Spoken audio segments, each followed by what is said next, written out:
وأزواجه وأهل بيته وأولياء أمته وعلماء ملته أجمعين أما بعد فأعوذ بالله من الشيطان الرجيم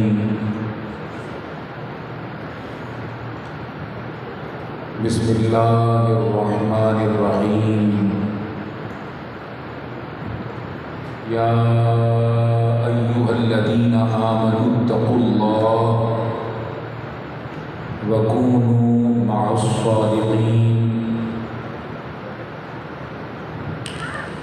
صدق الله مولانا العظيم إن الله وملائكته يصلون على النبي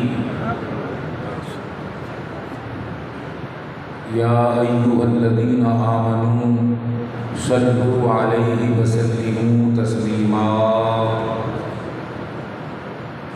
الصلاة والسلام عليك يا رسول الله وعلى آلك وأصحابك يا حبيب الله الصلاة والسلام عليك يا نبی اللہ وعلى آلک واصحابک یا رحمت للعالمین تاب ہجرت برندارم برقع ازرو برگشا طاقت دوری ندارم اے شہ محمود لقا یا محمد صلی اللہ علیہ وسلم یا رسول اللہ چوں توئی سلطان ملک ماتبا خیز از سنجاب شاہی بی بحال ای گدا کن نظر برحال زارم بے سروبا بے نوا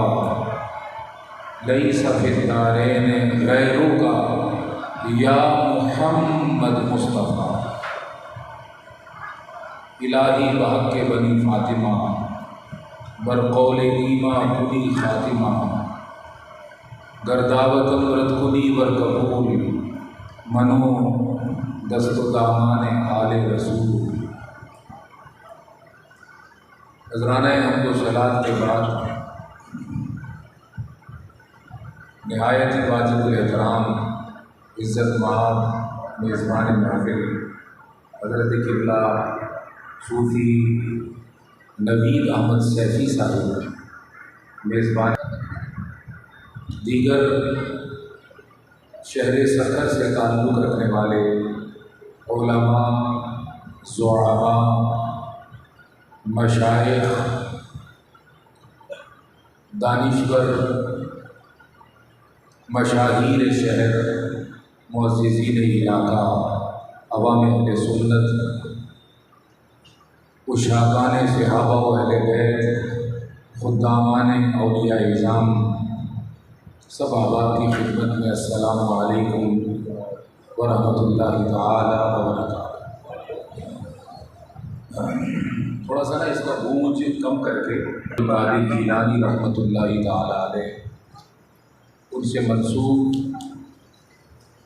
ایک عظیم بابرکت روحانی نورانی ایصال ثواب کی سالانہ مجلس بعنوان 11ویں شریف جو تمام اہل اسلام میں اہل ایمان میں شروع زمانوں سے ہی رائج مروج چلی آ رہی ہے، اس عنوان کے ساتھ اس محفل کا انعقاد ہے۔ اور جب آدمی کسی جگہ شرف کلام حاصل کرتا ہے تو موقع اور عنوان اس کی گفتگو کا مرکز اور محور ہوا کرتا ہے۔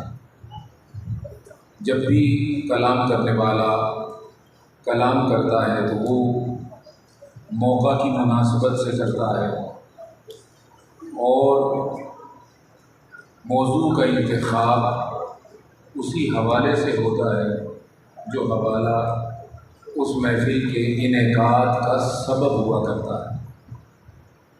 11ویں شریف کی محفل ہے، ظاہر بات ہے اولیاء اللہ بزرگان دین، سلاسل اور بالخصوص حضور سیدنا شیخ عبد القادر جیلانی نور اللہ تعالی مرکزہ وقدس سرہ العزیز، ان کا حوالہ اتنا مؤثر اور اتنا بڑا حوالہ ہے کہ اب ان کی شخصیت خود ہی طے کر دے گی کہ ہم نے کلام اور گفتگو کیا کرنی ہے۔ علماء موجود ہیں، ایک بات میں ابتدا میں عرض کر دوں تربیت کے لیے کہ مسلمانوں میں بے شمار فرقے ہیں اور لاتعداد سوچ رکھنے والے لوگ پائے جاتے ہیں، وہ کم بھی ہیں اور زیادہ بھی ہیں، کہیں وہ گروہ بڑا گروہ ہے، کہیں چھوٹا ہے، لیکن یہ بات طے ہے کہ اللہ تعالیٰ نے اہل اسلام میں ہدایت انہی لوگوں کو دی ہے جو اللہ کے ولیوں کے ساتھ جڑے ہوئے ہیں۔ یاد رکھیے گا میری بات، عقائد کاملہ، عقائد کلیہ، عقائد صحیحہ ہمیشہ اہل اسلام میں اولیاء اللہ سے حاصل کیے گئے ہیں۔ تو اہل سنت و جماعت ہونے کا مطلب ہے اللہ کے ولیوں کی جماعت میں ہونا۔ ہم اہل سنت ہیں، ہم اہل سنت و جماعت ہیں، تو ہمارا معیار، ہماری پہچان، ہمارا تعارف وہ ہم خود نہیں ہیں بلکہ جماعت اہل اللہ ہے، اللہ والے، اللہ والوں کی جماعت۔ اہل سنت ہونے کا کیا مطلب ہے؟ قبلہ مفتی صاحب بیٹھے ہیں، اگرچہ میں ان کے نام سے واقف نہیں لیکن ان کا چہرہ ہی ان کے نام کی شناسائی پیش کر رہا ہے۔ مفتی صاحب کی موجودگی کا فائدہ اٹھاتے ہوئے، اور وہ محفل کبھی بوسیدہ اور خالی نہیں ہوتی جہاں علماء موجود ہوں، ان کی موجودگی ہی مقبولیت کی سند ہوا کرتی ہے اور ہمارا سرمایہ ہوا کرتی ہے۔ تو اہل سنت و جماعت ہونے کا مطلب ہے اللہ والوں کی جماعت سے وابستہ ہونا۔ گویا اہل سنت اگر جسم ہے تو اولیاء اللہ اس کی روح ہے۔ اہل سنت و جماعت اگر جسم ہے تو اہل اللہ، اللہ والے اس جسم کی روح ہے۔ تو اگر اہل سنت میں سے اہل اللہ کا کردار مائنس کر دیا جائے تو وہ رافضی ہو سکتا ہے، وہ خارجی ہو سکتا ہے، وہ معتزلی ہو سکتا ہے، وہ کسی بھی فرقے کا ہو سکتا ہے، خدا کی قسم اہل سنت نہیں ہو سکتا، اہل سنت نہیں ہو سکتا۔ اہل سنت ہونے کا مطلب ہے اللہ کے ولیوں کی جماعت والا ہونا، یہ بات ہے۔ اور عقائد کی تعبیر بھی یہ پیش کریں گے، عقائد کی تشریح بھی یہ کریں گے۔ جس عقیدے کو یہ عقیدہ اسلام کہیں گے وہ اسلام ہوگا، اور جس کی توصیف یہ نہ کریں گے وہ کچھ بھی ہوتا رہے وہ اسلام نہیں ہوگا۔ تو ضروری ہے کہ ہم جن عقائد پر کھڑے ہیں ہمیں وہ اللہ کے ولیوں سے حاصل ہوئے ہوں، اور اللہ والوں نے سینہ بسینہ ان عقائد کو اختیار کر کے آگے پہنچا کر ان کے درست ہونے، ان کے حق ہونے، ان کے صحیح ہونے کی سند فراہم کی ہو، یہ ضروری ہے۔ اور یہ بات میں اپنی طرف سے نہیں کہہ رہا ہوں، نماز مسلمانوں کا، عبادت میں مسلمانوں کا سب سے اہم اور بڑا فریضہ ہے۔ تو نماز کی ادائیگی میں سورہ فاتحہ کا جو کردار ہے وہ کسی سے چھپا ہوا نہیں ہوگا۔ اگر نماز فرض ہے تو سورہ فاتحہ کی قرأت واجب ہے، اور پھر اس سورہ فاتحہ کی 7 آیتوں کی قرأت واجب ہے۔ اب وہ 7 آیتوں کی تفسیر کا موقع تو نہیں، لیکن جب آدمی نماز میں کھڑا ہو کر ہاتھ باندھ کر اللہ کی تعریف کر چکتا ہے، اس کی رب العالمینی کا بیان کر چکتا ہے، اس کی صفات کا کہ وہ رحمان ہے، وہ رحیم ہے بیان کر چکتا ہے، اس کے قبضہ قدرت کا اور اس کی بادشاہی کا اقرار کرتا ہے کہ مالک یوم الدین، وہ جزا کے دن کا مالک ہے، بدلے کے دن کا مالک ہے۔ ایاک نعبد و ایاک نستعین، پھر یہ کہتا ہے کہ میں تو تیری ہی بندگی کرتا ہوں اور تجھ ہی سے مدد کا طالب ہوتا ہوں، تو اپنی تمام بندگی کے حوالے اس کے حوالے کر کے اور تمام استمداد کا اور تمام مدد کا مرکز و محور اس کی ذات کو مان کر، اس کی تعریف و ثنا کر کے، اس کی رب العالمینی کا بیان کر کے، اس کے رحمان ہونے کا اقرار کر کے، اس کی شان رحیمی کا اظہار کر کے، اور اس کی بادشاہی کا، اس کی قدرت کا، اس کے جلووں کا، اس کی طاقت کا، اس کی لامحدود بادشاہی کا نماز میں اظہار کر کے، اب جب اس سے فیض مانگنے کا مرحلہ آتا ہے تو ایسے براہ راست فیض نہیں مانگتا، بلکہ کہتا ہے مولا مجھے صراط مستقیم کی ہدایت عطا کر، اور پھر ساتھ اس کو ایک سلسلہ بھی دیتا ہے۔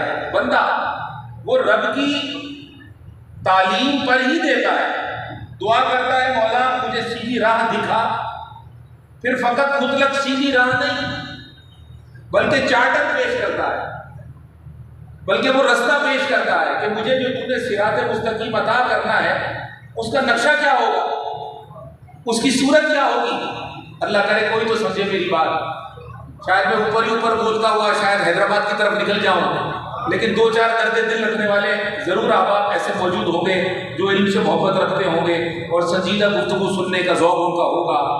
فقط صراط مستقیم نہیں مانگ رہا، بلکہ صراط مستقیم کیا ہے وہ رب نے اسے تعلیم کیا ہے، اسی کی دی ہوئی تعلیم کو اپنی دعا میں اس کے حوالے کر رہا ہے اور کہہ رہا ہے مولا فقط آزاد ہدایت نہ دے کہ وہ گمراہی میں بدل سکتی ہے، مطلق ہدایت نہ دے وہ گمراہی میں بدل سکتی ہے، مطلق صراط مستقیم نہ دے کہ میں اس سے بھٹک سکتا ہوں، فقط سیدھی راہ نہ دے کہ پتہ نہیں میں چل پاؤں نہ چل پاؤں، ہدایت دے، سیدھی راہ بھی دے اور ہدایت کی مہربانی بھی مجھ پر کر، مگر مطلق نہ کر صراط الذین انعمت علیہم، الہی مجھے سیدھی راہ عطا کر، وہ والی کر جو تو نے اپنے دوستوں کو عطا کی،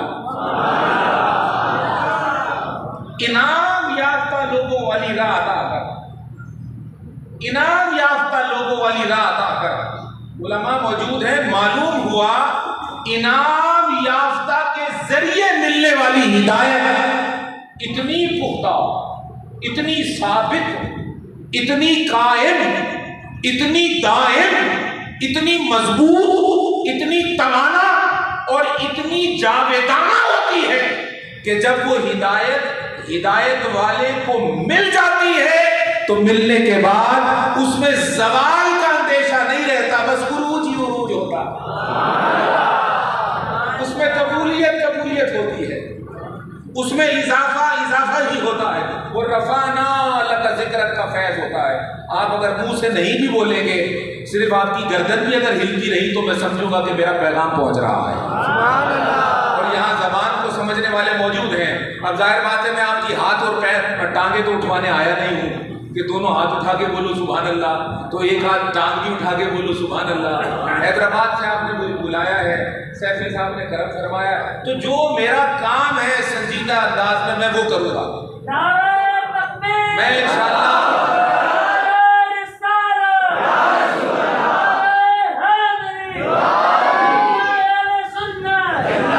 ہمارا کام ہے درد دل کے ساتھ، پوری سچائی، لگن اور محنت کے ساتھ جو پیغام اہل حق نے ہمیں عطا کیا ہے ہم اپنے سامعین تک پہنچا دیں۔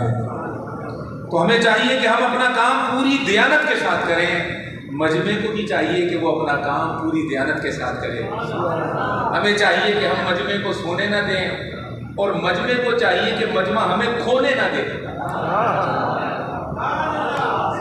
ہاں یہ جملہ آپ نے کہیں نہیں سنا ہوگا، ہمیں چاہیے کہ ہم مجمع کو سونے نہ دیں، مجمع ہمیں کھونے نہ دے، ہمیں ذاکر نائک نہ بننے دے کہ آدھی ادھر کی مار گیا، آدھی ادھر کی مار گیا، آدھی ادھر کی مار گیا، نہیں، ہمیں تو وہ علماء کا نائک اور صوفیاء کا خادم بنا کر رکھے مجمع، اور جیسے ہی ہم دائیں بائیں جانے لگے ہاتھ اٹھا کر بولے قبلہ کس طرف جا رہے ہو، مدینہ تو اس طرف ہے،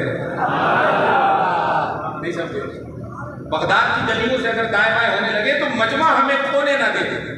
اگر ہم خواجہ اجمیری کو بھولنے لگے تو مجمع ہمیں کھونے نہ دے. مطلب ایسا شٹو شپاٹو مجمع نہ ہو کہ جو پلا دے وہ پی لے اور جو سنا دے وہ سن لے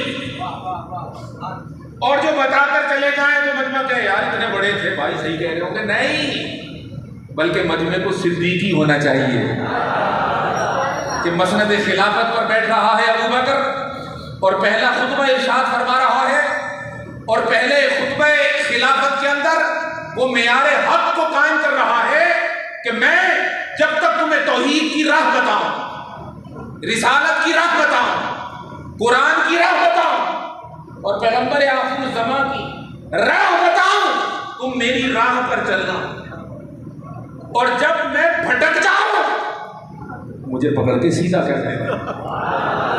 اگر میں ان کی راہ سے ہٹ جاؤں، سمجھانے کے لیے کہہ رہا ہوں، ورنہ جس کا نام ہے ابو بکر صدیق اگر وہ راہ سے ہٹ جائے تو صدیق کہتا. وہ محمد کا انتخاب ہے. دو چار جملے مجھے کہہ لینے دو یار، موضوع تو دوسرا ہے. سنو سنو سنو، نعرہ بعد میں لگانا، سنو بات تو سنو پہلے، اس کا لطف لینا.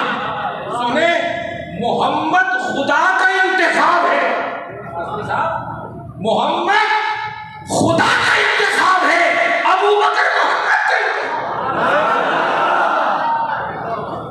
خدا کا مصطفیٰ ہے محمد، خدا کا مصطفیٰ ہے محمد، محمد کا مصطفیٰ ہے ابو بکر. کیوں قبلہ میں نے صحیح بات کی غلط کہی؟ خدا کا انتخاب ہے محمد، مصطفیٰ کہتے ہیں منتخب شدہ، جس کا انتخاب کیا گیا. تو اب جب یہ انتخاب ہی محمد کا ہے تو یہ ماننا پڑے گا کہ جس ذات کا نام ہے محمد وہ گمراہ نہیں ہو سکتی. وہ نہ گمراہ تھی، نہ گمراہ ہے، نہ اس سے گمراہی کا امکان ہے، امکان بھی نہیں ہے، اس سے گمراہی کا امکان نہیں ہے.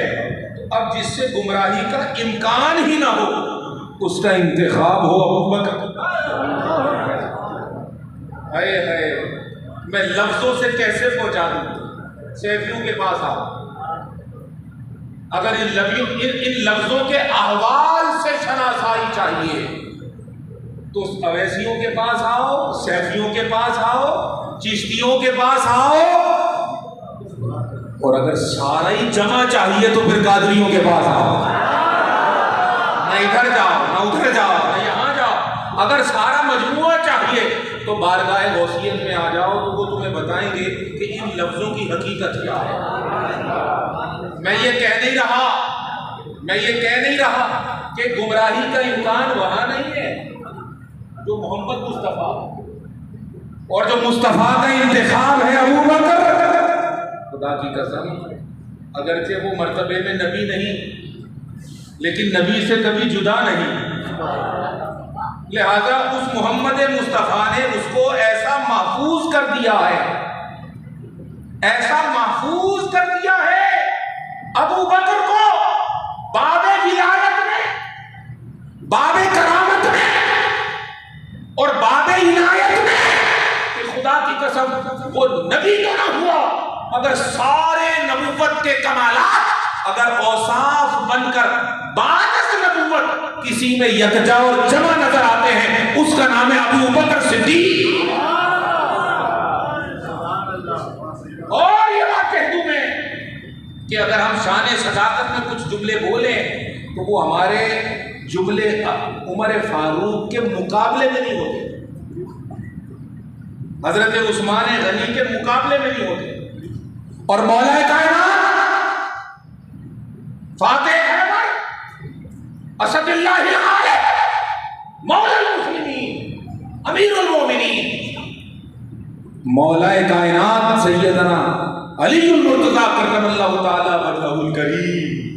خدا کی قسم ابو بکر کی شان ان کے مقابلے میں نہیں ہے اور ان کی عظمتیں ان کے موازنے میں نہیں ہیں. ایک دوسرے کا آئینہ ہے. اس طرح کے چراغ ہیں مولا علی اور ابو بکر، ایسا چراغ ہے کہ ایک دوسرے کے لیے آئینہ بن گئے ہیں. اسے دیکھو تو وہ نظر آتا ہے، اسے دیکھو تو یہ نظر آتا ہے. بس تو کسی اللہ کے ولی سے نظر بنوا لے. تو چونکہ میں نے سیفیوں کو دیکھا، نبی صاحب کو دیکھا اور ان کا مسکراتا ہوا چہرہ دیکھا، تو میں نے کہا کہ ان کے بلکہ سب کے ایمان کی بات پہلے ہی کر دوں تاکہ پتہ چل جائے کہ ہمیں انعام ملا کہاں سے ہے. تو میں عرض کر رہا تھا کہ جب نماز میں نمازی نے دعا مانگی تو مطلق ہدایت کی نہیں مانگی. لوگوں توجہ کرو اس بات پر کہ میں کہہ کیا رہا ہوں. مطلق ہدایت کی دعا نہ مانگی، صراط الذین انعمت علیہم کی تفسیر کے ساتھ مانگی. اب اہل سنت میں اور اہل سنت سے پیچھے اور دائیں بائیں رہ جانے والے میں فرق کیا ہے؟ یہ فرق ہے، یہ فرق ہے. اس آیت کی تعبیر اور تفسیر کا فرق ہے. وہ صراط مستقیم مانگتا ہے مگر صراط الذین انعمت علیہم الہی ان کی راہ دکھا جن پر تو نے انعام کیا، ان کی راہ دکھا جن پر تو نے انعام کیا. یہ رحمانی مسجد ہے، رحمانی مسجد. ان کی راہ دکھا جن پر تو نے انعام کیا. مجھے اتنا بتاؤ رحمانی مسجد میں آنے والوں کن کی بات ہو رہی ہے، رحمان کی یا انسان کی؟ جن پر تو نے انعام کیا وہ کون ہے؟ وہ رجل تھے، وہ انسان تھے، وہ بندے تھے، عبد تھے. جن پر تو نے انعام کیا ان کی راہ دکھا. دو باتیں معلوم ہوئی. ایک یہ کہ انعام مطلق نہ مانگو، کسی بندے انعمت علیہم سے مقید کر کے مانگو. یہ تعلیم قرآن ہے، یہ تعلیم قرآن ہے. اور دوسری بات، جو انعام تم مانگ رہے ہو اس کو معدوم نہیں موجود مانو. تھوڑی سی مشکل بات ہو گئی، تھوڑی سی مشکل بات ہو گئی. اور مشکل کو حل کرنا ہی تو مشکل کشا کی شان ہے. تو اگر کہانی ہی سنانی تھی تو پھر تو میرے آنے کا فائدہ نہیں تھا. تھوڑی مشکل تو کروں گا مگر مشکل کشائی وہ کریں گے. انعام کو بھی معدوم نہ مانو، انعام کو موجود مانو. کیونکہ اگر تم نماز میں کھڑے ہو کر دعا میں انعام یافتہ لوگوں کی راہ مانگ رہے ہو تو انعام کو پہلے موجود تو مانو. مانگ کیا رہے ہو؟ خلائی چیز، خلائی چیز مانگ رہے ہو. جب انعام ہے ہی نہیں تو مانگ کیا رہے ہو؟ تو اگر انعام مانگنا ہے تو کم از کم یہ عقیدہ تو بناؤ کہ وہ انعام موجود ہے. وہ انعام موجود ہے، وہ انعام موجود ہے. ابھی ایک بات کروں گا انشاءاللہ تعالی، آپ کو اور مجھے ایمانی لطف حاصل ہوگا. انعام موجود ہے تو جب انعام موجود ہے تو یہ بھی بات طے ہو گئی اسی آیت سے کہ پکی بات ہے کہ انعام یافتہ بھی موجود ہوں گے. اور ایک امید بھی مل گئی کہ فقط موجود نہیں ہوں گے، موجود رہیں گے. کیونکہ نماز تو پڑھی جائے گی نا قیامت تک. تو جب نماز رہے گی تو ہدایت بھی رہے گی، جب ہدایت رہے گی تو انعام یافتہ بھی رہے گا، جب انعام یافتہ بھی رہے گا تو یہ جعلی نقلی وکلی سارے مرد کھپ جائیں. دکانیں چلانے والے، چندے چلانے والے، معاملات چلانے والے، ان کا دھندا ایک طرف، مگر قرآن بتا رہا ہے پیر تھے، پیر ہیں، پیر رہیں گے. اولیاء تھے، اولیاء ہیں، اولیاء رہیں گے. انعام یافتہ تھے، انعام یافتہ ہیں، انعام یافتہ رہیں گے. کاش کہیں میرا ہاتھ لگ کے مائک ادھر ادھر نہ ہو جائے. میں اپنی تقریر پر رہنا چاہتا ہوں. خدا کی قسم یہ بات طے ہو گئی کہ اگر تو نماز کو نماز سمجھ کر پڑھ لے، اگر تو نماز کو نماز سمجھ کر پڑھ لے، سلام پھیرنے سے پہلے تجھے انعام یافتہ مل جائے. سبحان اللہ.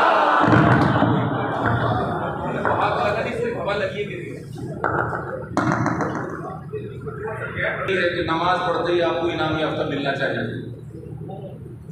اب مفتی صاحب مجھے بتائیے گا، یہ پتہ نہیں کیسی نماز پڑھتے ہیں، نماز میں انعام یافتہ کو مانگتے ہیں جو اللہ کا ولی ہے، اور نماز پڑھتے ہی اس کی مخالفت شروع کر دیتے ہیں۔ نماز نہیں نہیں نہیں، یہ کو بریانی یاد ہے بس۔ کیا موضوع چل رہا تھا بھائی؟ اسٹیج والے تو بڑے حاضر بیٹھے ہوں الحمدللہ، اور بہت کم مجموعوں میں دیکھتا ہوں میں کہ اسٹیج حاضر ہو، اور جس محفل کا اسٹیج حاضر ہو وہ اسٹیج کبھی ناکام نہیں ہوتا ہے، اور خطیب بھی ناکام نہیں ہوگا۔ میں نے یہ عرض کیا میرے بھائی، بغیر کسی کو تانا مارے اور بغیر کسی پر لفاظی اور حملہ کیے میں تو اپنا عقیدہ تیرے اندر اتارنے کی کوشش کر رہا ہوں۔ میں تو تجھے یہ بتا رہا ہوں کہ اللہ نے اس امت مرحومہ کو، اس امت محبوبہ کو کبھی خالی نہیں چھوڑا، کبھی خالی نہیں چھوڑا۔ اگر اہل سنت جسم ہے تو اللہ کے ولی اس کی روح ہے، اور قرآن جو عقیدے کی روح دے رہا ہے، قرآن بتا رہا ہے کہ نماز تو تو 5 ٹائم پڑھتا ہے نا، اس میں سورہ فاتحہ بھی تجھے لازمی پڑھنی ہے، اور جو سورہ فاتحہ پڑھنی ہے اس کی میں ایک آیت پیش کر رہا ہوں جس پر ذکر ہی بندوں کا ہے، صراط الذین انعمت علیہم، انعام یافتہ لوگوں کی راہ دکھا۔ تو قبلہ یہ ذرا سیکوینس ملا کر دیکھیے، معلوم ہوا کہ آپ کو نماز میں جب یہ آیت نظر آئے تو ذرا چشم تصور سے اس آیت کے ترجمے پر غور کیجئے گا، آپ کو اس آیت کے اندر باطن در باطن بندے ہی بندے کھڑے ہوئے نظر آئیں گے، اللہ والوں کی کثیر جماعت کھڑی ہوئی نظر آئے گی جن پر انعام ہوتا رہا ہے۔ اب انعام یافتہ لوگوں کی جماعت جب آپ کو نماز میں نظر آ گئی تو وہ ہیں سارے غیر اللہ، وہ ہیں سارے غیر اللہ۔ تو جیسے ہی وہ انعام یافتہ لوگوں کی جماعت چشم تصور میں نظر آئی، نمازی نے کہا مولا غیریت سے بچتا بچتا تو نماز میں آیا تھا، غیر سے بچتا بچتا نماز میں آیا تھا، جیسے ہی نماز میں آیا تو یہ تو پوری جماعت ہی سامنے آ گئی، جو بے شک بڑی شانوں والے ہوں گے مگر خدا تو نہیں ہے، خدا کے بندے ہیں۔ تو اب اسی آیت نے جواب دیا کہ جس غیر سے میں نے تجھے ہٹایا تھا وہ انسان تو تھا، صاحب انعام نہ تھا۔ پرسوں بول دینا یار، پرسوں بول دینا،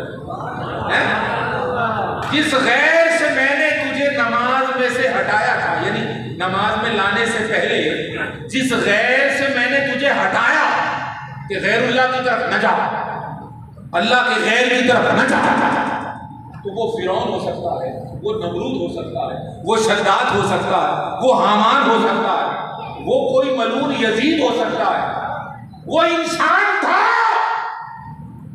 وہ انسان تھا، مگر غیر اللہ اس لیے تھا کہ وہ صاحب انعام نہ تھا۔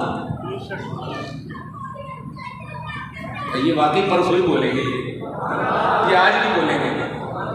انسان تھا، صاحب انعام نہ تھا، اور نماز میں لا کر قیام کروا کر اللہ اکبر کے ساتھ ثنا کے بعد تحفظ و تسمیہ کے بعد سورہ فاتحہ کی قرات کروا کر جب میں صراط الذین انعمت پر تجھے لایا تو انعام یافتہ لوگوں کو دیکھ کہ ہیں یہ بھی انسان، مگر یہ وہ عظیم انسان ہے جن پر خدا کی قسم میں نے انعام کر دیا ہے۔ مولا تیرا وہ انعام کیا ہے؟ فرمایا خدا کی قسم میرے انعام بہت ہیں، مگر سارے انعاموں کو اگر جمع کر لو اور ایک انعام کا مجموعہ قرار دو تو وہ انعام فقط ایک ہے، اور وہ اپنا کلام محمد ہے۔ میرے انعام کا مجموعہ محمد، میری رحمتوں کا مجموعہ محمد، میرے کرم کے فیضان کا مجموعہ محمد، میری نورانیت کا مجموعہ محمد، میرے علم کا خزانہ محمد۔ اللہ اکبر، تمہاری شکلیں دیکھ رہا ہوں تقریر بھولتی جا رہی ہے۔ لیکن مدینے کی طرف دھیان جا رہا ہے تو الہام ہوتا جا رہا ہے. تمہاری شکلیں دیکھ کر تو تقریر نہیں ہو پائے گی. آدھے لوگ ایسے لگ رہا ہے دھرنے میں بیٹھے ہیں. سارے فیضان کا، سارے انوارات کا، بہت مہربانی اور ساری رحمتوں کا اگر مجموعہ دیکھو تو وہ تو محمد ہے. اس ذات کا نام میں نے محمد رکھ کر کہا والضحیٰ. اس کو قرآن بنا، اس مکھڑے کی تلاوت کو قرآن بنایا. قاسمی صاحب مجھے کہنے دو، ارے عقیدہ ہمارا ہی نہیں، اس کا ذوق تو دیکھو کیا. پتہ نہیں میں ذوق بول کر کوئی غلط جملہ تو نہیں بول گیا، مگر لفظ میرے معاف کر دینا، میرا معنی کچھ اور ہے. اس کا ذوق تو دیکھو، ارے اس کا منشا تو دیکھو، ارے اس کی چاہت تو دیکھو. یہ ملا جو خشک ملا ہوتے ہیں، جن کو اہل اللہ کا ہاتھ نہیں لگا، جو نرے خشک ہی رہ گئے، یعنی جو کنوارے ہی رہ گئے، کبھی بیاہ نہیں گئے. نہیں، میرے خواجہ امیر خسرو نے کہا تھا پیا جس کو چاہے وہی سہاگن. پیا جس کو چاہے وہی سہاگن.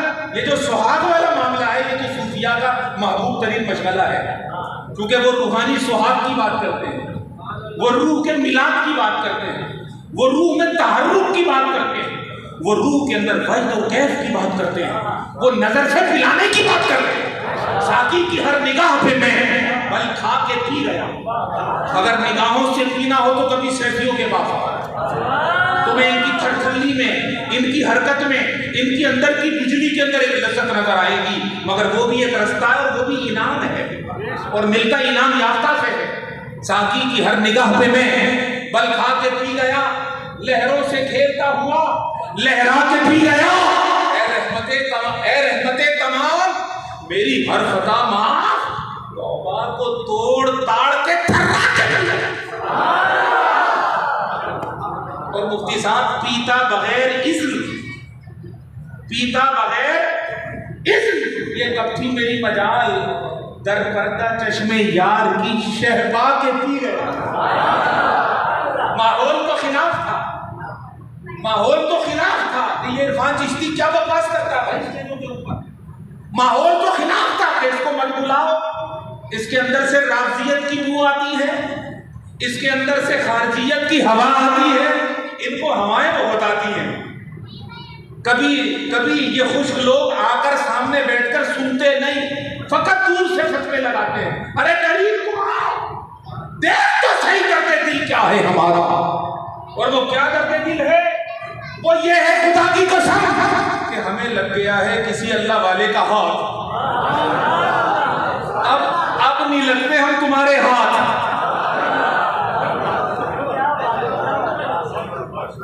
کسی اللہ والے کا لگ گیا ہے ہاتھ، اب نہیں آتے ہم تمہارے ہاتھ. اب ملتے رہو تم ہاتھ. جب ملو گے ہم کریں گے دو دو ہاتھ. جب ملو گے کریں گے دو دو ہاتھ. اور تمہارے ہاتھ میں تو نہیں کوئی ساتھ، ہمارے تو ہاتھ پر ہے مولا علی کا ہاتھ.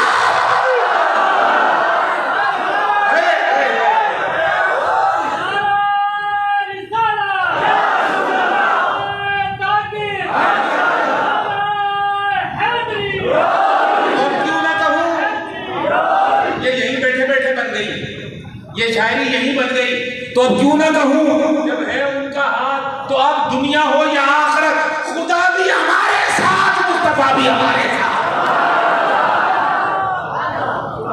اور یہ ہماری خوشگوانی نہیں ہے، یہ ان کی مہربانی ہے کہ بلا یہ ہماری خوشگوانی نہیں ہے. تو وہ جو فقط انسان تھے ان کو چھوڑ کر جب ہم نماز میں آئے، یہی چلی تھی نا بات. تو جب نماز میں نے تمہیں کہا تھا مجھے کھونے مت دینا، مگر تم کھو جاتے ہو ہماری تقریر میں، تو مجھے کیا کھونے دو گے.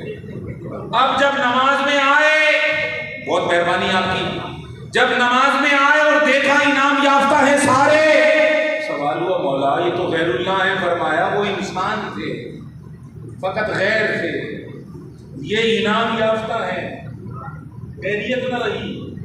بولا کیوں؟ فرمایا وہ جو انعام ہے نا، مجموعہ انعام جس کا نام ہے محمد، جس کا نام ہے محمد صلی اللہ علیہ وسلم، اس کی نسبت حاصل ہے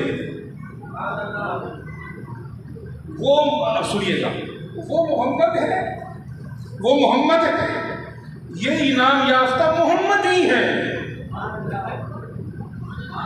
بڑی بات ہے یار یہ۔ اعلیٰ حضرت اپنے ہر فتاوے کے نیچے لفظ لکھتے ہیں، میں تو تڑپ جاتا ہوں، فقیر احمد رضا محمدی، سنی، حنفی، قادری، پہلے لکھتے ہیں محمدی۔ محمدی ہونا بہت بڑی بات، بہت بڑی بات محمدی۔ صاحب میری رعایت کریں گے، آپ کہیں سے فتویٰ ڈھونڈ کے لے آئیے گا میرے حق میں، خلاف نہیں۔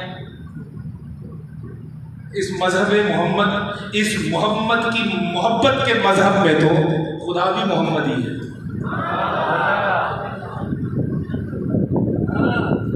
اس مصطفیٰ کی محبت کے مذہب میں وہ بھی محمدی ہے، اگرچہ عبادت نہیں کرتا، بے نیاز، مگر اس سے پوچھو کہ تیرا مشرب محبت کیا ہے، وہ کہے گا انا محمدی۔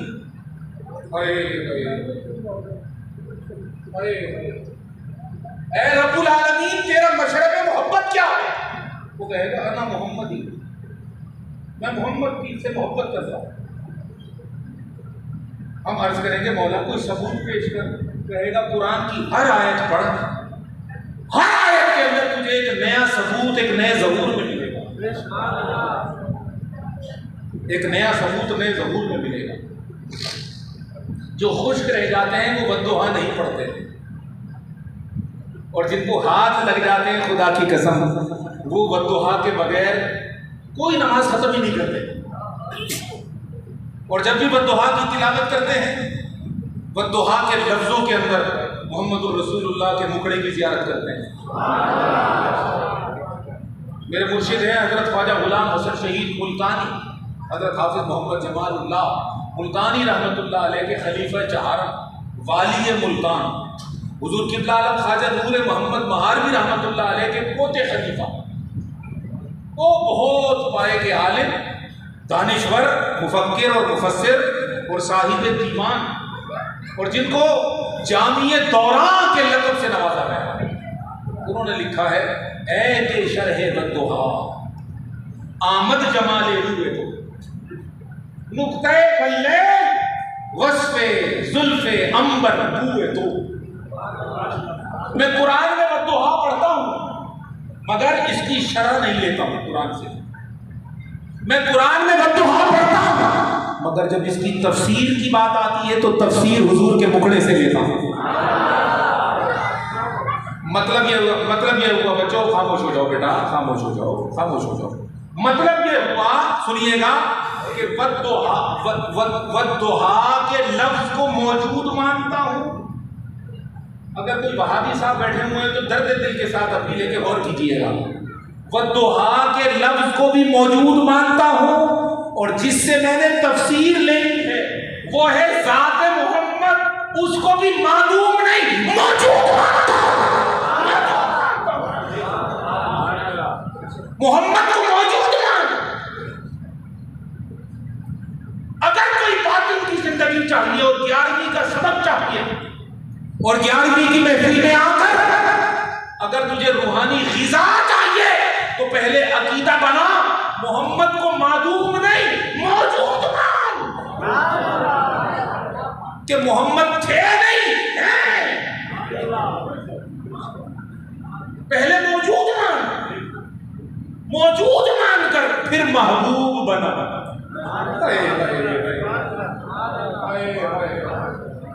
محبوب بنا رکھا ہے مگر عقیدے میں معدوم بھی کر رکھا ہے۔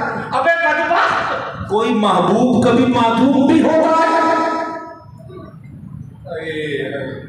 کوئی محبوب کبھی معدوم بھی ہوتا ہے، اور جو معدوم ہو وہ محبوب بھی ہوتا ہے۔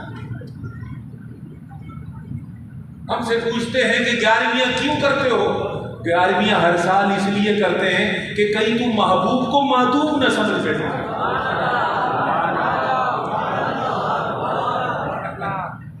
ہم سے کہتے ہو ثبوت لاؤ، قرآن سے ثبوت لاؤ۔ ارے بدبختو، تم حکمت سے عاری ہو، تمہارے عقیدوں کے پیچھے اولیاء کا ہاتھ نہیں، علی کی نگاہ تمہارے ساتھ نہیں، صحابہ کا ادب تمہارے پاس ہے۔ تم سے ہم کیا بات کریں؟ تم کیا جانو کہ یہ درد کیا ہے، یہ فکر کیا ہے، یہ معاملہ کیا ہے؟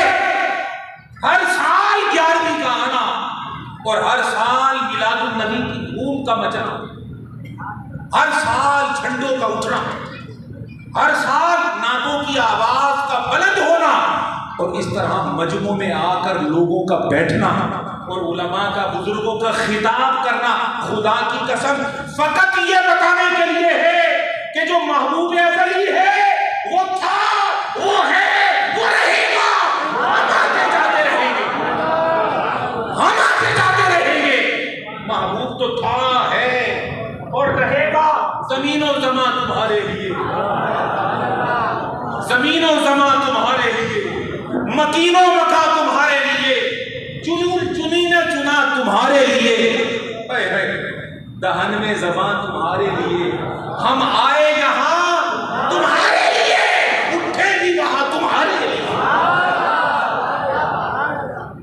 ہمارا دنیا میں آنا آقا آپ کے سبب اور آپ کی وجہ سے، آپ کے سبب اور آپ کی وجہ سے ہے۔ یہ بتائیے، یہ 11ویں کا اجتماع کب سے ہو رہا ہے؟ آپ کے یہاں سالوں سے ہو رہا ہوگا، لیکن اہل سنت کے یہاں تو صدیوں سے ہو رہا ہے۔ اہل سنت کے یہاں تو صدیوں سے ہو رہا ہے۔ اچھا، 11ویں کا سبب کیا ہے؟ حضور غوث پاک کی ذات اور ان کا امام الاولیاء ہونا۔ تو اس اجتماع کا سبب ہے 11ویں، اس اجتماع کی وجہ ہے 11ویں، اور 11ویں کی وجہ ہے ولایت غوث پاک۔ بات معلوم ہوا کہ وجہ پہلے ہوتی ہے، کام بعد میں ہوتا ہے، اور کام ہو جاتا ہے، وجہ موجود رہتی ہے۔ کام ہو جاتا ہے، وجہ موجود رہتی ہے۔ معلوم ہوا کہ کام سے پہلے وجہ پائی گئی اور کام کے بعد بھی وہی وجہ پائی گئی، کیونکہ کام سے پہلے اس وجہ کا موجود ہونا کام کی بنیاد بنا، اور کام ہونے کے بعد اس وجہ کا مضبوط ہونا کام کے کامیاب ہونے کی دلیل بنا۔ تو مجھے بتائیے کہ اس محفل کی وجہ تو 11ویں ہے۔ ہائے ہائے، یہ جو پوری کائنات کی بزم سجائی ہے خدا نے، جو پوری کائنات کی بزم سجی ہے، قبلہ سیفی صاحب، یہ عقیدہ تو اسٹیجوں سے عام بیان ہوتا ہے کہ اگر حضور نہ ہوتے تو یہ کائنات نہ ہوتی۔ تو حضور وجہ تخلیق کائنات ہیں، حضور وجہ تخلیق کائنات ہیں۔ تو یاد رکھیے گا کہ ہمیشہ کام وجہ سے ہوتا ہے اور وجہ موجود رہتی ہے۔ تو جب کائنات کی وجہ، کائنات کا سبب اور کائنات کے ہونے کا جو وسیلہ بنے، وجہ بنے، وہ حضور کی ذات بنی، تو معلوم ہوا کہ کام نہ تھا، وجہ تھی، وجہ تھی، اس وجہ سے کام ہوا جو کائنات کی تخلیق ہو گئی۔ تو جب کائنات کی تخلیق ہو گئی تو جس وجہ سے ہوئی وہ تو حضور ہے۔ اور یاد رکھو، وجہ کام کے اندر موجود ہوتی ہے، ورنہ تو کام ہی ختم ہو جائے۔ تھوڑی سی باریک بات کریے میرا خیال میں، اگر کام سے وجہ الگ ہو جائے تو کام نہیں رہتا۔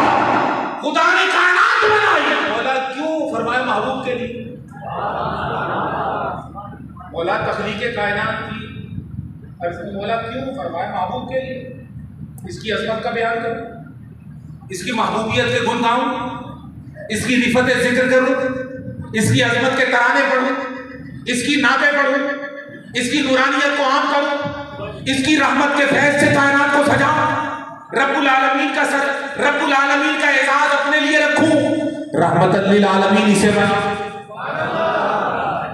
خود چھپ جاؤں اسے سامنے لاؤں، خود مخفی رہوں اس کا اظہار کروں، اول یہ ہو آخر یہ ہو ظاہر یہ ہو باطن یہ ہو، سب سے پہلے بناؤں سب سے آخر میں لاؤں، جب میثاق لوں سب سے پہلے اسی سے وعدہ لوں، اور جب یہ وعدہ کرے تو سارے نبیوں سے کہوں کہ تمہیں نبوتیں دوں گا، تمہیں رسالتیں دوں گا، مگر تمہاری نبوتوں اور رسالتوں کے بعد جب یہ آئے گا تو تمہاری نبوت اور رسالت قائم اس وقت رہے گی جب تم اس کا اقرار کرو، اس پر ایمان لاؤ گے، اور اس پر ایمان لا کر اب ختم نبوت کی بات کرنے لگا، جس کے لیے ہمارے علماء نے قربانیاں، مولانا خادم حسین رضوی صاحب اور ان جیسے بے شمار جرنیل جو اس پر پیرا دیتے ہوئے اپنی زندگیوں کو نذرانہ شہادت پیش کر گئے، ان کی روح کو خوش کرنے کے لیے کہتا ہوں کہ جب محبوب آ گیا، ختم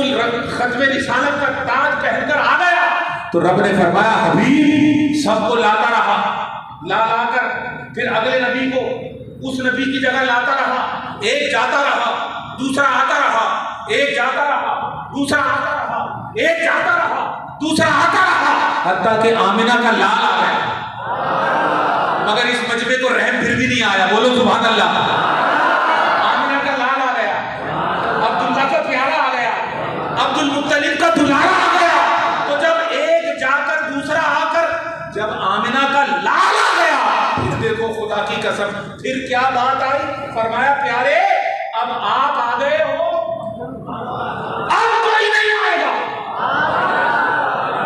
اب آپ آ گئے ہو، اب کوئی نہیں آئے گا، تو کیا مولا تیرا حبیب کیا زمین پر ہی رہے گا، ساری عمر جسمانی حیات کے ساتھ بظاہر اس دنیا میں رہے گا، فرمایا نہیں، قانون قدرت پورا ہوگا، یہ اپنی عمر پوری بھی کرے گا، ولادت بھی ہوگی وصال بھی ہوگا، بچپن بھی ہوگا، لڑکپن بھی ہوگا، جوانی بھی ہوگی، اور ابتدائی بڑھاپا بھی ہوگا، کیا ابتدائی بڑھاپا، یعنی حضور بوڑھے نہ تھے بلکہ بوڑھوں کو یہ فیض حاصل ہوا کہ حضور بوڑھے بھی تھے، مگر حضور بوڑھے نہ تھے، کیونکہ حضور کی داڑھی مبارک کے چند بال ہی تو سفید ہوئے، باقی کالے رہے، تو عمر کا ہر حصہ دیکھے گا، بچپن سے لے کر بڑھاپے تک 63 برس گزار کر ولادت کے بعد وصال بھی ہوگا، مزار بھی بنے گا، اور مزار میں آرام بھی کرے گا، سب ہوگا، تو مولا جب سب ہوگا تو پھر تو چلا گیا، پھر تو چلا گیا، فرمایا یہی تو کمال ہے رب العالمینی اور رحمت للعالمین کا، یہی تو اعجاز ہے اور یہی تو نرالی شان ہے کہ سب آتے گئے اور جاتے گئے، اور جب وہ نبی چلا گیا تو دوسرا آ گیا، لیکن میرا حبیب جب سے آیا اگرچہ مزار میں چلا گیا مگر اگلا نبی نہیں آئے گا، مولا کیوں؟ فرمایا وہ جو جاتے تھے تو اگلا آتا تھا نا، جب سے یہ آ گیا ہے نہ یہ جائے گا نہ اگلا آئے گا،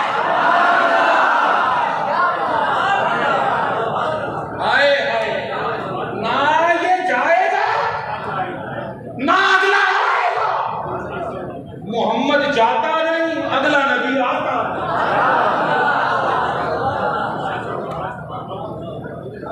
محمد مصطفیٰ جاتے نہیں، یہ اسٹیج پر جو بیٹھے ہوئے ہیں یہ بڑے بڑے پہاڑ ہیں، ایسے نہیں بولتے ہیں، پہاڑوں کو ہلانا کوئی معمولی بات نہیں ہے، یہ صرف حضور کے ذکر سے ہلتے ہیں، باقی ہے کسی اپنا کٹب اللہ کے اندر یہ جرت کہ ان کو ہلا لے، یہ تو ہم تو ہیں حضور کے کتے، ہم تو ہیں صحابہ کے کتے اور اہل بیت کے خادم، انہی کے لیے چلتے ہیں، انہی کے لیے پلتے ہیں اور انہی کے لیے ہلتے ہیں، اور خدا کی قسم انہی کے لیے ہلا بھی دیتے ہیں، اور تو چلانا پڑے تو چلا بھی دیتے ہیں، ہاں ممتاز جیسے رکھے ہوئے ہیں ہم نے، بہت ہیں دیوانے ہمارے پاس، محمد مصطفیٰ جاتے نہیں، اگلا نبی آتا نہیں، بھائی یہ جائے تو آئے۔ معلوم ہوا حبیب کو رب نے مزار میں رکھ کر ایسا رکھا ہوا ہے کہ اب اس کے مزار کے صدقے مزار بن رہے ہیں۔ مفتی صاحب محمد کے کردار کے صدقے کردار بن رہے ہیں اور حضور کے مزار کے صدقے مزار بن رہے ہیں۔ اور کئی خشکوں کے چہرے بھی بن رہے ہیں۔ اگر وہ بات چیت سن رہے ہوئے تو وہ کہیں گے یار یہ آج چھوڑ کے نہیں جائے گا۔ میں نے کہا یار انہوں نے ہمارے پاس چھوڑا ہی کچھ نہیں، سارے ہی لے لیا ہے، ہمارے پاس کیا بچا ہے؟ صرف انہی کا نام اور انہی کی نسبت تو بچی ہے، اسی کے صدقے چلتے ہیں اور اسی پہ پلتے ہیں۔ مجھے خاک میں ملا کر میری خاک بھی اڑا دے، مجھے خاک جو چشتی ہوں، محمد عرفان چشتی نام ہے، چشتی ہو اور اس میں عشق کی مستی نہ ہو، اس کا مطلب اندر سے کھوٹا ہے، وہ لنگر اس نے صحیح نہیں کھایا، لنگر اس نے حلال نہیں کیا، بدبخت نے، اس کے اندر عشق کی مستی نہیں ہے۔ مجھے خاک میں ملا کر، مجھے خاک میں ملا کر میری خاک بھی اڑا دے، مجھے خاک میں ملا کر میری خاک بھی اڑا دے، تیرے نام پر مٹا ہوں، مجھے کیا غرض نشان سے۔ اور اپنا مشرب بتاؤں، باسوز ایک راگ ہے، باسوز ایک راگ ہے، دل کا گریباں چاک ہے، باسوز ایک راگ ہے، دل کا گریباں چاک ہے، یہ آگ بھی کیا آگ ہے، شعلہ دھواں نخاک،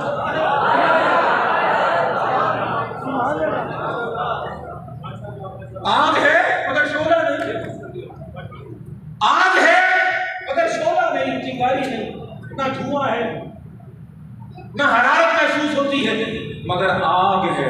اعلیٰ حضرت سے پوچھو حضرت فرمائیے یہ کیا آگ ہے؟ فرمایا یہی تو عشق کی آگ ہے، ہزاروں پردوں میں رہتی ہے مگر لگی رہتی۔ فرمایا اے عشق تیرے صدقے جلنے سے چھوٹے سستے، جو آگ لگا دی ہے وہ آگ بجھا دے گی،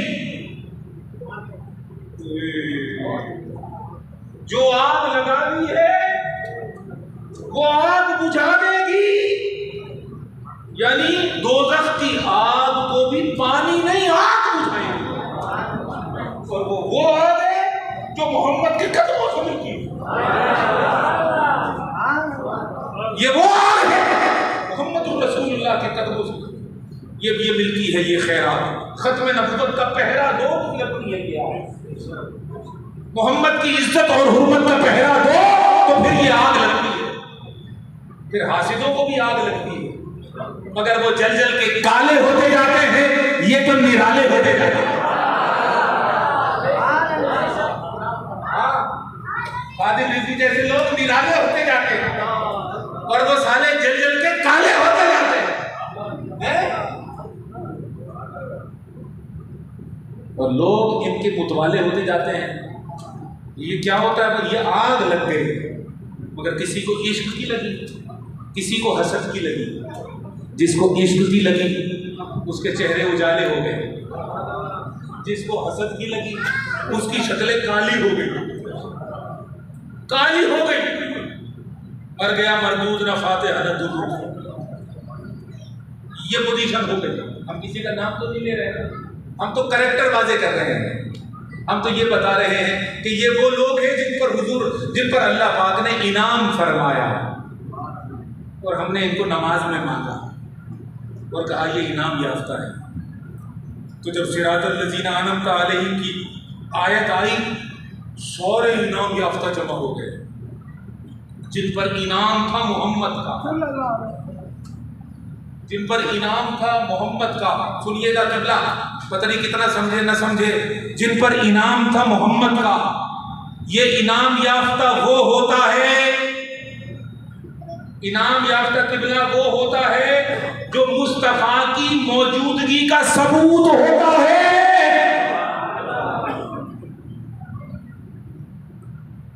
ولی محمد الرسول اللہ کی موجودگی کا ثبوت ہوتا ہے.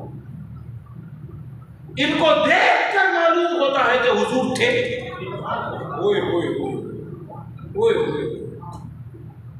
ان کو دیکھ کر معلوم ہوتا، ان کی کرامت کو دیکھ کر حضور کا معجزہ معلوم ہوتا، ان کے انداز اور اطوار کو دیکھ کر حضور کے وجود کا ثبوت ہوتا ہے. وجود حقیقی تو ہے حضور کا، مگر اولیاء اللہ مظاہر ہوتے ہیں، اظہار ہوتے ہیں اس کا حضور کا. اس لیے میں ایک بات کہوں آپ کو، یہ ہوتے تو جسماً اپنی باپ کی اولاد ہیں، مگر حقیقتاً یہ محمد کی آل ہوتے ہیں، محمد الرسول اللہ کی اولاد ہوتے ہیں.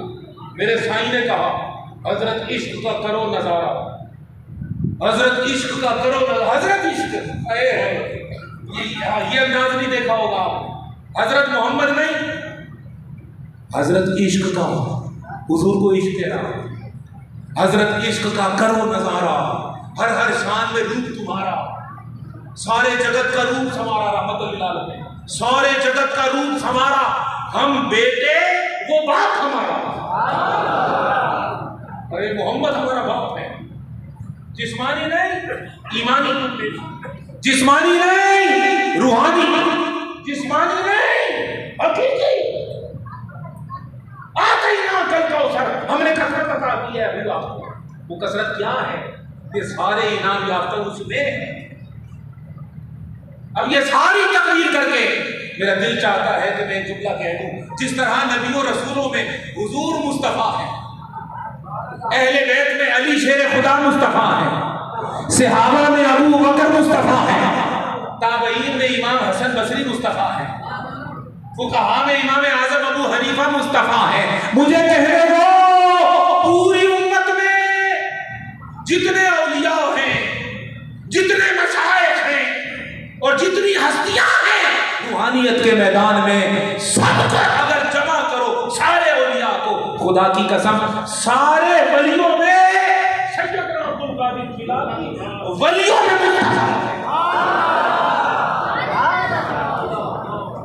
ولیوں میں مصطفیٰ، اولیاء میں مصطفیٰ ہے. کہ اس کا ایسا انتخاب ہوا ہے، نہ اس جیسا تھا، نہ اس جیسا ہے، نہ اس جیسا کوئی. اور اس میں جو شک کرے اس کے انعام یافتہ ہونے میں تم شک کرو. اس میں جو شک کرے اس کے انعام یافتہ ہونے میں بولیے تم شک کرو. درجات اور مراتب اولیاء کو جدا جدا ہوتے ہیں، مگر ایک نقطہ مرکزیت ہوا کرتا ہے، وہ محض اللہ کا وہب ہوتا ہے. تو اب جب اللہ کا وہب ہے تو اللہ پر تجھے اعتراض ہے؟ میں پیر پٹھان کا پوتا مرید ہوں. پیر پٹھان کا نام سنا؟ پیر پٹھان توسے والے نام سنا ہے؟ پیر پٹھان توسے شریف والے حضرت خواجہ شاہ سلیمان توسوی. پیر پٹھان بہت بڑی گدی ہے چشتیوں کی، بہت بڑی بزرگی، بہت بڑا آستانہ، ہمارا آستانہ سب کا آستانہ. حضرت خواجہ شاہ سلیمان توسوی رحمۃ اللہ علیہ کے مریدوں میں ایک مرتبہ یہ بحث شروع ہو گئی کہ ہمارے پیر و مرشد مقام غوثیت سے بھی گزر گئے. ان کا مقام اور مرتبہ مقام غوثیت سے بھی بہت آگے ترقی کر گیا. تو اب اس وقت اس زمانے کے غوث واحد ہمارے شہر ہیں، حتیٰ کہ ان کا مرتبہ حضور غوث اعظم سے بھی ترقی کر گیا. اب یہ بحث ہو گئی، مریدین کے مابین دو گروہ بن گئے. ایک کہنے لگا حق بات ہے ایسے ہی ہے، اور دوسرا کہنے لگا کہ نہیں بے شک غوث اعظم ہیں اس زمانے کے ہمارے پیر و مرشد، مگر شیخ عبد القادر جیلانی سے مرتبہ آگے نہیں ہے. وہ مرتبہ وہابی ہے، اس سے کوئی موازنہ اور مقابلہ نہیں، وہ اللہ کی عطا ہے، اللہ کی وہب ہے. بحث ہو گئی. یہ دونوں کا جب موقف حضور شاہ سلیمان توسوی رحمۃ اللہ علیہ کی بارگاہ میں پہنچا، سو رہے ہو یا کھو گئے ہو؟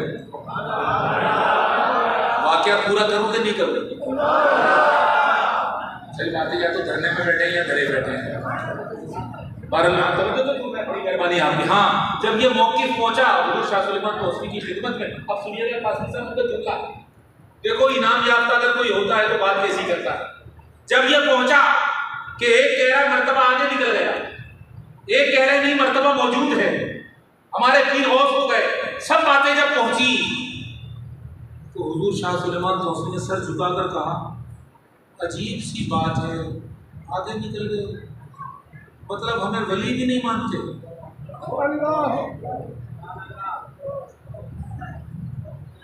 مطلب مجھے ولی بھی نہیں مانتے. سارے مرید رونے لگے کہ حضور ولی بھی نہیں مانتے, یہ کیا فرما دیا آپ نے, ولی بھی نہیں مانتے. کیا فرمانے لگے, کیا آپ نے پیران پیر دستگیر کا یہ فرمان نہیں سنا, میرا قدم ہر ولی کی گردن پر, میرا قدم ولایت ہر ولی کی گردن پر. تو ہر ولی کی گردن پر, ہر ولی کی گردن پر, تو کیا مجھے ولی بھی نہیں مانتے؟ اگر مجھے ولی مانتے ان کا قدم گردن پہ مانتے, مجھے آگے لے گئے, مطلب ولی بھی نہیں مانتے. مقام اور مرتبے کا ہونا تو الگ بات, تو کیا مجھے ولی بھی نہیں مانتے؟ معلوم ہوا ادب اور تعظیم کا عالم دیکھیں بارگاہ غوثیت کا, بارگاہ شیخ غوث اعظم کا, کہ فرمایا حضور غوث پاک کے بعد اب یہ وحدت طے ہو گیا کہ جو ولی ہوگا, قطب ہوگا, ابدال ہوگا, ولایت کے کسی مرتبے پر بھی ہوگا قیامت تک, امام محمد مہدی علیہ السلام کے آنے تک یہ طے ہو گیا اور قانون بن گیا کہ جو بھی ولی ہوگا حضور غوث اعظم کا قدم, حضور غوث اعظم کی برکت اور حضور غوث اعظم کی خیرات اس کی گردن پر ہوگی تو وہ ولی ہوگا, ورنہ نہیں. یہ طے ہو گیا, یہ طے ہو گیا. اور انعام یافتہ لوگوں نے اس کے اوپر مہر تصدیق ثبت کر دی کہ اللہ نے نبیوں اور رسولوں کے اندر جو مقام منفرد محمد عربی کو عطا کیا ہے تابعین کے بعد اور وہ اسلاف صحابہ کرام اور تابعین کے بعد جو اولیاء اعظام ہوئے, ان اولیاء اعظام میں حضور غوث اعظم کا مرتبہ انتہائی منفرد اور نرالا, بلند اور بالا, نرالا, بلند اور بالا.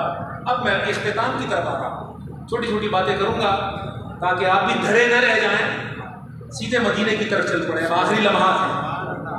اب جب آپ انعام یافتہ پر پہنچے, خدا کی قسم آپ نے غوث اعظم کا تصور کر لیا, آپ نے خواجہ اجمیری کا تصور کر لیا, آپ نے غوث پاک کا مجموعہ ولایت کا تصور کر لیا, مجموعہ ولایت کا تصور کر لیا. اور کہا مولا میں نماز ادا کر رہا ہوں, مجھے صراط مستقیم عطا کر, اور ان کی عطا کر جو انعام یافتہ کی تھی ان کی سند کے ساتھ عطا کر, تاکہ میرا عقیدہ سند والا ہو جائے. حدیث کے پیچھے سند ہوتی ہے, روایت کے پیچھے سند ہوتی ہے, سنیے عقیدے کے پیچھے بھی سند ہوتی ہے, اور وہ جو سند ہوتی ہے وہ اولیاء اللہ کے سینوں کی ہوتی ہے اور ان کی تصدیق اور تائید کی ہوتی ہے. تو جب آپ کے پیچھے نماز کے بعد ان علماء کی سند آ گئی جو انعام یافتہ تھے, ان کی تائید آپ کو حاصل ہو گئی, تو آپ راہ حق پر کھڑے ہو گئے. اب آپ نے کہا مولا اب مجھے دو سے بچا لے, مغلوب سے بچا لے, دول سے بچا لے. مغلوب سے بچا لے, بولیے, دول سے بچا لے. اللہ والا بنا دیا تم نے. اب دو حملے تو ہو گئے, ایک مغلوب کا ہوگا, ایک دول کا ہوگا. ہر زمانے میں اس آیت کی تفسیر مختلف کی گئی. میں موجودہ زمانے اور سوشل میڈیا کے اعتبار سے ایک بات کہہ رہا ہوں, سمجھدار آدمی بہت جلدی سمجھے گا, اور جو نہیں سمجھے گا اس کو سمجھائے بغیر میں جاؤں گا نہیں انشاءاللہ تعالیٰ. سیفی صاحب کی مجھے مکمل تائید حاصل ہے. ہاں تم جو مرضی منہ بناؤ, کام تو میں پورا کر کے جاؤں گا. سوشل میڈیا کا زمانہ ہے, بہت سارے معاملات ہیں, ہمارے اوپر بھی آ سکتے ہیں, آپ پر بھی آ سکتے ہیں. فرمایا اللہ والوں کے ساتھ جڑ کر رہے، یا تو صراط اہدنا الصراط المستقیم، یا تو میلادی بن جا، صراط الذین انعمت علیہم 11ویں والا بن جا۔ دو آیتیں الگ جمع ہیں، پہلے صراط مستقیم کی آیت اوپر، اس کی تفسیر نیچے۔ ہمارا میلاد کا عقیدہ اوپر، 11ویں نیچے ہے۔ جلدی جلدی آ جاؤ، جلدی جلدی آ جاؤ، جلدی جلدی آ جاؤ، 12ویں کے بعد 11ویں والا ہے۔ اہدنا الصراط المستقیم صراط الذین انعمت علیہم، وہ آیت پہلے یہ بعد میں، اہدنا الصراط المستقیم پہلے، صراط الذین انعمت علیہم بعد میں، میلاد پہلے، 11ویں بعد میں، ربیع الاول پہلے، ربیع الثانی بعد میں۔ دونوں آیتیں ملی ہوئی، یہ دونوں تقریبیں بھی ملی ہوئی، میلاد کا سلام بھی ملا ہوا ہے، 11ویں کا توام بھی ملا ہوا ہے۔ کرتے رہو سبحان اللہ، چلو زبردستی کر دو سبحان اللہ، لیکن بات تو صحیح کر رہا ہوں۔ دونوں آیتیں ملی ہوئی، دونوں مہینے ملے ہوئے، سلام میلاد میں، توام 11ویں میں، وہ آقا کا، یہ انبیاء کے سرتاج کا، وہ نبیوں میں مصطفیٰ، یہ ولیوں میں مصطفیٰ، وہ نبیوں میں منفرد، یہ ولیوں میں منفرد، وہ رسالت والا، یہ ولایت والا، وہ موجوں والا، یہ کرامتوں والا، اے وہ بھی سید، یہ بھی سید، وہ بھی بخشوانے والا، یہ بھی بخشوانے والا۔ اس کی رسالت کا جھنڈا نیچے نہیں آتا، اس کی ولایت کا جھنڈا نیچے نہیں آتا۔ دشمن اس کے بھی بڑے، دشمن ان کے بھی بڑے، ناکام وہ بھی نہ ہوئے، نامراد یہ بھی نہیں ہے، ہائے نگاہیں ان کی بھی کرم والی ہیں، عطائیں ان کی بھی بھرم والی ہیں۔ ارے جھکنے وہ بھی نہیں دیتے، مٹنے یہ بھی نہیں دیتے، ان کی نسبت بھی غرور پیدا کرتی ہے، ان کی ولایت بھی خمار پیدا کرتی ہے۔ وہ عبادت میں یکتا کرا دیتے ہیں آقا، یہ خدمت میں کامل بنا دیتے ہیں، وہ عبادت میں یکتا کرا دیتے ہیں۔ تقریر کب تک چلانی ہے یہ بتاؤ، میں بتا دو وہ ٹائمنگ کیا ہے، تمہیں بیڑا پار کرا دیتے ہیں۔ لیکن مراتب کا ایک فرق ضرور رکھنا یار، توحید کے بعد رسالت ہے، رسالت کے بعد ولایت ہے، ولایت میں اولیاء کثیر ہے مگر امام غوث اعظم ہے، اور ہر ولی کے سر پر اس کی ولایت کا سایہ ہے، اور یہ ہر صاحب عقیدہ سنی کا عقیدہ ہے۔ اس عقیدے سے کبھی باہر نہیں آنا، جب بھی نماز پڑھنا آج کے بعد یہ عقیدہ رکھ کر نماز پڑھنا کہ میں تو نماز ہی وہ پڑھ رہا ہوں جس میں مانگنا ہی میں نے انعام یافتہ لوگوں کو ہے۔ تو جب نماز میں مانگ کر اگر نماز کے بعد ان کی 11ویں بنا لی تو ثبوت کیسا؟ ایک بازاری سی بات کر لوں، بازاری سی بات، چشتی ہے نا اپن، ہے بھی حیدرآباد کے، اور وہاں کی بریانی قورمہ آپ کو پتہ بڑی لذت پیدا کرتا ہے۔ تو ابھی ہم نے کھایا ہے میلاد میں بھی اور 11ویں میں بھی، تو اس سے فقط عقیدہ ہی صحیح نہیں ہوتا، دماغ بھی تیز ہو جاتا ہے۔ تو کچھ چھیڑخانی والے لوگ ہوتے ہیں، تو ہم نے 11ویں میں 2 گھنٹے تقریر کری، مجمع بڑا جھوما بھائی، بڑے مزے ہوئے، سبحان اللہ، مشائخ بھی روتے رہے، علماء بھی روتے رہے۔ وہ جب تقریر ختم ہونے لگی تو کونے سے ایک صاحب اٹھے، اس نے بولا چشتی صاحب 11ویں کا ثبوت تو دے دو قرآن سے۔ میں نے کہا یار یہ صحیح بتایا بھائی تم نے، اب تو بتا دیا اس نے، کیا کریں، ثبوت کہاں سے لائیں؟ نہیں سمجھے بات، مطلب 2 گھنٹے 11ویں ثابت ہو گئی، اب وہ کہہ رہا ہے ثبوت لاؤ۔ ارے میں نے بولا یار یہ تو کوئی بات ہو گئی، ساری رات ہیر راجا پڑی، صبح اس نے بولا اس کا جینڈر تو طے کرو، وہ تھا تو مرد یا عورت؟ اب جب آڈینس آپ کو ایسے مل جائے تو پھر تو آپ پھنس گئے، یہاں تو آپ جیت کے نکل نہیں سکتے۔ میں نے اس سے بولا کہ آپ کس چیز کا ثبوت مانگ رہے ہیں؟ اس نے کہا 11ویں کا۔ میں نے کہا یار یہ قرآن عربی میں ہے، یہ 11ویں اردو کا ہے، عربی میں اردو کا ثبوت کہاں سے لاؤ؟ خدا حافظ۔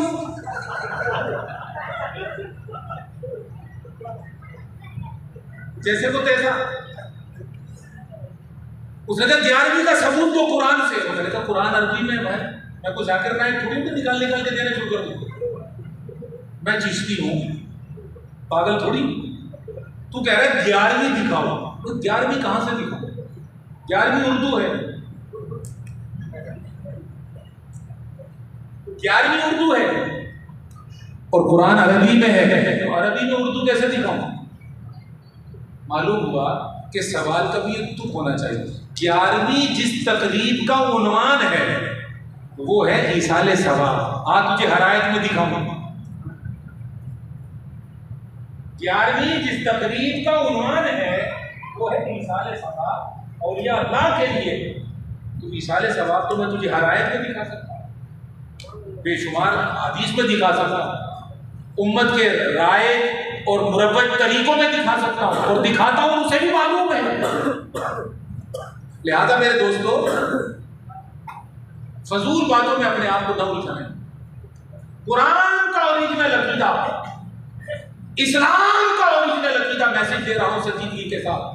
میں درد دل کے ساتھ اپنی تقریر ختم کرنے سے پہلے 11ویں کی محفل میں رحمانی مسجد کے اندر علماء اور مشائخ کی موجودگی میں کہنا چاہتا ہوں، عقائد حق کا صحیحہ اولیاء کے پاس ہوتے ہیں، صوفیاء کے پاس ہوتے ہیں، مشائخ کے پاس ہوتے ہیں، ان سے لیجیے، ان سے لیجیے، ان کے عقائد کی جو ان سے لیں اس کی سمجھ علماء سے لیجیے۔ عقائد مشائخ دیتے ہیں، صوفیاء دیتے ہیں، اولیاء دیتے ہیں، اور وہی حق ہوتے ہیں، وہی سچ ہوتے ہیں۔ تو اہل سنت و جماعت ہونے کا مطلب ہے اللہ والا ہونا، اہل اللہ کا عاشق ہونا، صراط الذین انعمت علیہم کا منگتا ہونا۔ جب یہ منگتے بن جائیں اور جڑ جائیں پھر دو چیزوں سے بچیے گا، مغضوب نہ ہوئیے گا کہ آپ رافضی ہو جائیں، ضال مت ہوئیے گا کہ آپ گستاخ صحابہ ہو جائیں، رافضی ہو جائیں، ضال ہونے سے بچیے گا کہ آپ ناصبی اور خارجی ہو جائیں، اہل بیت اطہار اور حضور کی آل و اولاد کی عظمت آپ کی نظروں میں گھٹنے لگ جائے، یا آپ دونوں طبقوں کو لانے لگ جائیں، یا ایک دوسرے کو ایک پر غالب کر کے دکھانے لگ جائیں۔ یہ کام آپ نہ کیجیے، خدا کے لیے نہ کیجیے۔ صحابہ کے نام پر اہل بیت اطہار کی غربتوں کو نہ بیچیے گا، اور اہل بیت اطہار سیدہ کائنات کی عزت کے نام پر آپ اپنے نفس کا سودا نہ بیچیے گا۔ مغضوب نہ ہوئیے گا، مغضوب نہ ہوئیے گا، ضال بھی نہ ہوئیے گا، نہ اس طرف جائیے گا کہ آپ گستاخ امیر معاویہ ہو جائیں، نہ اس طرف جائیے گا کہ آپ اہل بیت اطہار کی محبت اور اس کے غلف میں، ہاں بالکل لائٹ تو جانے والی ہے مگر ہماری عادت جا رہی ہے۔ آخری جملے بول رہا ہوں بھائی، آخری جملے بول رہا ہوں، تو وہ سن لیجئے، پھر مجھے اجازت دے دیجئے، میری تو لائٹ انشاءاللہ اب نہیں جائے گی، کیونکہ آپ کی مسجد میں دھر لیا گیا تھا۔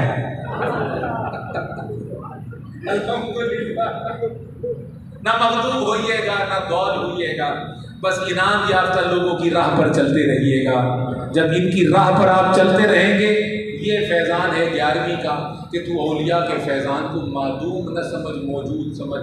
ہر سال اس کی تذکیر کے لیے اور اس روحانی غذا کو زندہ رکھنے کے لیے اہتمام کیا جاتا ہے، تاکہ ہم اولیاء اللہ کے منگتے بن کر رہیں، عقیدے ہمارے درست رہیں اور اعمال کی برکت ہمیں حاصل ہو۔ اللہ پاک کی بارگاہ سے دست بدعا ہوں مالک الملک، جو کچھ میں نے کہا آپ کی خدمت میں عرض کیا، بیان کیا، مجھے اور آپ کو اس کو سمجھ کر اس پر سچے دل سے عمل پیرا ہونے کی توفیق عطا فرمائے۔ وما علینا الا البلاغ، والسلام علیکم ورحمۃ اللہ۔